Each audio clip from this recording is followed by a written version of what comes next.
ನಮಸ್ಕಾರ. ನಾನಿವತ್ತು ಬ್ರೇಕ್ಫಾಸ್ಟಿಗೆ ಪಾಲಕ್ ಪನ್ನೀರ್ ಹಾಗೆ ಚಪಾತಿನ ಮಾಡಿದ್ದೆ. ಸೊ ಹೇಗೆ ಮಾಡೋದು, ಏನೇನು ಬೇಕು ಅಂತ ನೋಡೋಣ. ಪಾಲಕ್ನ ಬ್ಲಂಚ್ ಮಾಡಿ, ಕೊತ್ತಂಬರಿ, ಹಸಿಮೆಣಸಿನ್ಕಾಯಿ ಜೊತೆಗೆ ಪೇಸ್ಟ್ನ ಮಾಡಿ ರೆಡಿ ಇಟ್ಕೊಳ್ಳಿ.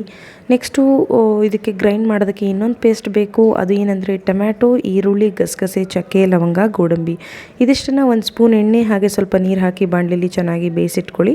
ನಂತರ ಅದನ್ನು ಕೂಡ ಪೇಸ್ಟ್ ಮಾಡಿ ರೆಡಿ ಮಾಡ್ಕೊಳ್ಳಿ. ನೆಕ್ಸ್ಟು ಒಂದು ಪ್ಯಾನ್ಗೆ ಆಯಿಲ್ ಹಾಕಿ ಸಣ್ಣದಾಗಿ ಹೆಚ್ಚಿರುವಂಥ ಈರುಳ್ಳಿ ಹಾಕಿ ಸ್ವಲ್ಪ ಫ್ರೈ ಮಾಡ್ಕೊಳ್ಳಿ. ಚೆನ್ನಾಗಿ ಫ್ರೈ ಆದ ನಂತರ ಈಗ ನಾವು ಏನೇನು ಪೇಸ್ಟ್ಗಳನ್ನು ರೆಡಿ ಮಾಡ್ಕೊಂಡಿದ್ದೀವಿ, ಸೊ ಒನ್ ಬೈ ಒನ್ ಹಾಕಿಬಿಟ್ಟು ಅದನ್ನು ಕೂಡ ಫ್ರೈ ಮಾಡ್ಕೋಬೇಕು. ಫಸ್ಟಲ್ಲಿ ನಾನು ಈರುಳ್ಳಿ ಟೊಮ್ಯಾಟೊ ಪೇಸ್ಟ್ ಏನು ರೆಡಿ ಮಾಡ್ಕೊಂಡಿದ್ದೆ ಅದನ್ನು ಹಾಕಿದೆ.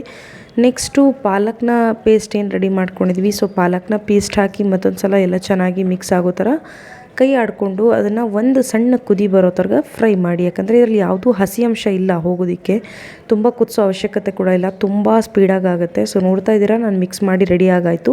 ಸೊ ಈಗ ಸ್ವಲ್ಪ ಉಪ್ಪು ಹಾಗೆ ಒಂದು ಸಣ್ಣ 1/4 ಸ್ಪೂನಷ್ಟು ಅಂದರೆ ಒಂದು 2 ಪಿಂಚಷ್ಟು ಶುಗರ್, ಸಕ್ಕರೆನ ಹಾಕಿದ್ರೆ ಟೇಸ್ಟ್ ಬ್ಯಾಲೆನ್ಸ್ ಆಗುತ್ತೆ. ನೆಕ್ಸ್ಟು ಇಲ್ಲಿ ಕಿಚನ್ ಕಿಂಗ್ ಮಸಾಲ, ಗರಂ ಮಸಾಲ, ಕಸೂರಿ ಮೇಥಿನ ಹಾಕಿ ಮತ್ತೊಂದು ಸಲ ಮಿಕ್ಸ್ ಮಾಡ್ಕೊಂಡಿದ್ದೀನಿ. ನೆಕ್ಸ್ಟು ನಾನಿಲ್ಲಿ 200 ಗ್ರಾಮ್ಸಷ್ಟು ಪನ್ನೀರನ್ನ ತೊಗೊಂಡಿದ್ದೆ. ಸೊ ಅದನ್ನು ಕ್ಯೂಬ್ಸ್ ಹಾಕಿ ಕಟ್ ಮಾಡಿ ಆಲ್ರೆಡಿ ಗ್ರೇವಿ ಬೇಸ್ ಏನು ರೆಡಿ ಆಗಿದೆ, ಸೊ ಅದಕ್ಕೆ ಹಾಕಿ ಚೆನ್ನಾಗಿ ಮಿಕ್ಸ್ ಮಾಡ್ತಾಯಿದ್ದೀನಿ. ಸೊ ನೋಡ್ತಾ ಇದ್ದೀರಾ ಹೇಗಾಗಿತ್ತು ಅಂಥೇಳಿ, ತುಂಬ ಚೆನ್ನಾಗಾಗಿತ್ತು. ಆ್ಯಂಡ್ ಇಷ್ಟು ಈಸಿಯಾಗಿ ಆಗೋ ಪಾಲಕ್ ಪನ್ನೀರನ್ನ ಹೋಟ್ಲಲ್ಲಿ ಅಷ್ಟು ದುಡ್ಡು ಕೊಟ್ಟು ತಿಂತೀವಿ.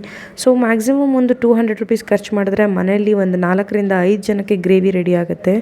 ಸೊ ನನ್ನ ಪ್ರಿಫರೆನ್ಸಸ್ ಏನಂದರೆ ಹೆಲ್ದಿ ಹಾಗೆ ಪಾಕೆಟ್ ಫ್ರೆಂಡ್ಲಿ ಎರಡೂ ಕೂಡ ಹೌದು. ಸುಮ್ಮನೆ ಹೋಟೆಲಲ್ಲಿ ಎಕ್ಸಸ್ಸಾಗಿ ದುಡ್ಡು ಕೊಡ್ತೀವಿ ಅಂತ ಅನಿಸುತ್ತೆ ನಾನು ಮನೇಲಿ ಮಾಡ್ಕೊಂಡಾಗ.